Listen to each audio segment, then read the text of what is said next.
Alright, so today we're going to be touching on some more of the special emphasis areas from the PTS. We're going to be touching on ADM and single pilot resource management, checklist usage, positive exchange of flight controls, collision avoidance, one-way incursions, and CFIT. So I know it's a lot of topics in a relatively short amount of time, so we're going to get started right away. So ADM and single pilot resource management, basically what that comes down to is making good decisions in the sky, ADM, aeronautical decision making. Um, so that includes stuff such as establishing personal minimums and sticking to them, going through the I'm safe checklist, which I'm sure you heard for quite a bit since you started flying, and also just in general maintaining situational awareness, making sure you know what's going on around you, whether that's listening to radio frequencies or just looking outside. And also another important time to make decisions is during an emergency. So that's when you would, like, if you have the time, of course, you don't uh, just follow your procedures, but you can follow the decide model to figure out what to do. So that here stands for detect. So if you notice, so this is when you notice that something's going wrong. Say you have a rough running engine, say maybe a piece of equipment's not working properly. Uh, the weather's getting worse than predicted. This is when you have to just figure out that something is going wrong. Then you need to estimate.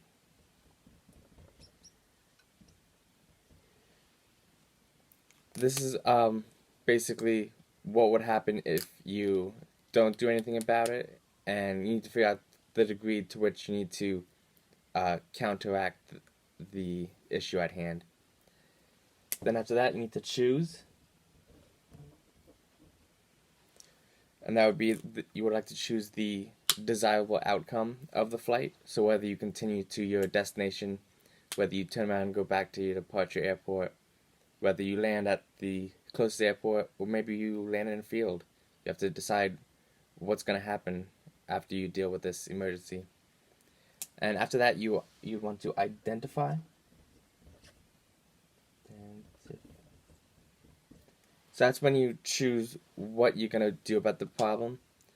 It might be simple as adding carb heat, or maintaining VFR if you lose some of your GPS, for example. So you want to pick what you're doing, and then you actually want to do what you decided that you're going to do. And then after that, you'd like to evaluate the situation, see if that solved the problem, see if you still need to do something. And if that didn't solve your problem, then you can just start right back from the top and go through it again.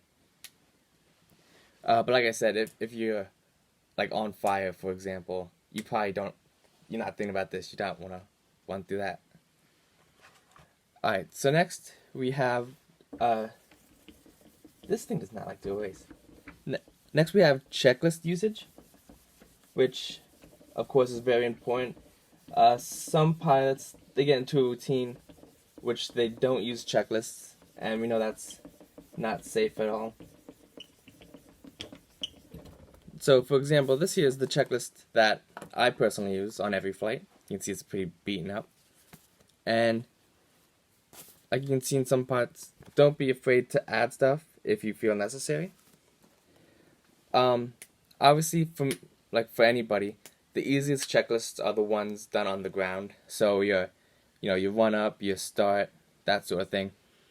What people tend to struggle with is your cruise checklist and your descent before landing checklist, because not only are you flying, but you also have to run through these checklists.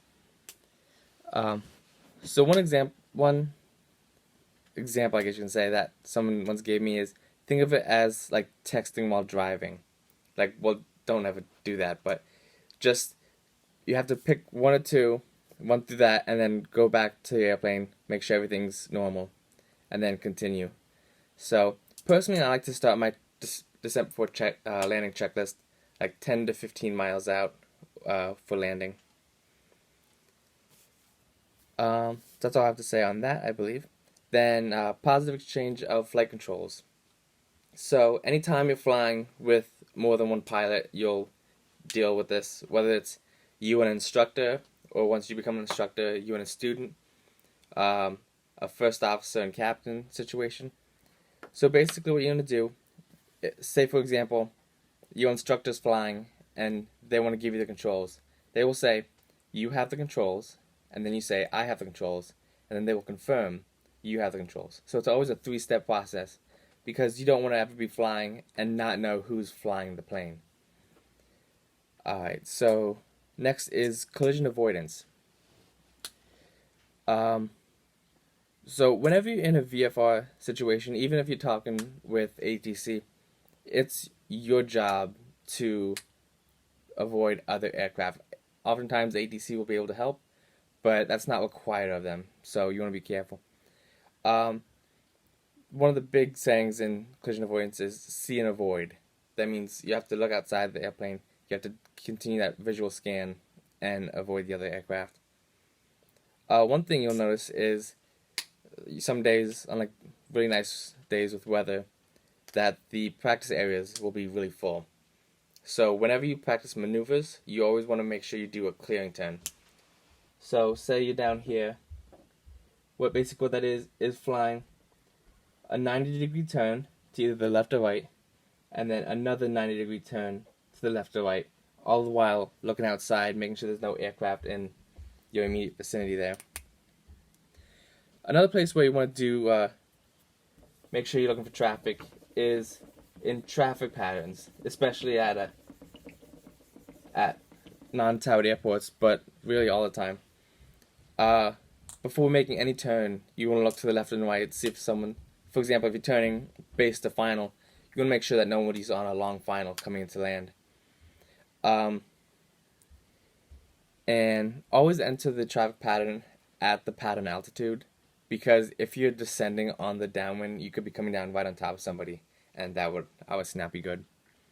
You also want to be looking for traffic in straight and level flight, and what the rule of thumb there is to break the horizon into 10-degree intervals, and then look at each interval for at least 1 second, making sure there's no aircraft there. And if you ever see another aircraft and there appears to be no relative motion, meaning they seem like they're still, if you like pick a spot on your windscreen and they're not moving, that usually means that you're on a collision course with that aircraft, so you should do something to avoid that. Alright, so next is one-way incursions. That is, I know it seems like something silly, like obviously don't cross a one-way when you're not told to, but it does happen, so you need to be careful. So when you're at a towered airport, always read back the clearances. They will always tell you to hold short of a intersecting one-way, for example, or to cross it. And always ask for clarification if you're confused about one of the clearances that they give you. And then also, whenever you're crossing a one-way, it never hurts to look both ways, make sure nobody's on final, nobody's landing or anything. Because, control is unperfect, so you just want to double check. At uncontrolled uncontrolled airfields, ones without control towers, it's really all up to you to make sure you're not making a one-way incursion. I generally find that's a bit easier at such airports because usually they only have one-way, so you basically don't have to cross a one-way until you're getting ready to take off. But still, in any case, you want to make sure you're listening to the CTAF for other planes in the area. Find out if any other planes are in the pattern.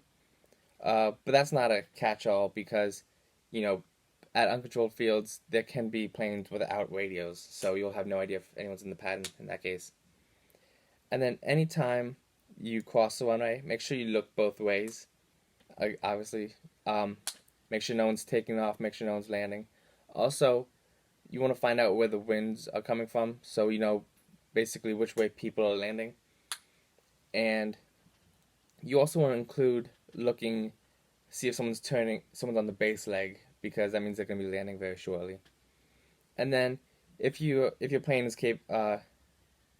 has a radio, you want to definitely announce on the CTAF when you're crossing and when you're clear of the one-way. Alright, so the last bit I would like to cover today, the last special emphasis area, is CFIT. CFIT is spelled CFIT. That stands for Controlled Flight into Terrain. So that's basically when an airplane or aircraft crashes into an obstacle or something like that, and there's nothing wrong with the airplane. It's a perfectly airworthy aircraft, and it's under pilot control, although it's probably not at this point positive control. This can happen in many cases. Oftentimes it's when VFR pilots fly into IMC. It's very possible. It can happen at night in unfamiliar terrain, or just anytime you have a lack of situational awareness. Like CFIT, a good chunk of it does happen in crystal clear days, with the sun out and everything. It's just if you have a minor problem, if you're programming your GPS or something, or you're looking at your iPad and you're not looking outside enough, something bad like this could happen. And statistically, usually it's on the approach to landing segment of the flight. If you're up at a couple thousand feet, there's usually not too much you can crash into there, but you just always want to be careful. Always never lose that situational awareness. Keep looking outside. So those are the special emphasis areas I'd like to cover today: the ADM and single pilot resource management, checklist usage, positive exchange of flight controls, collision avoidance, one-way incursions, and CFIT. So that's all I have for those.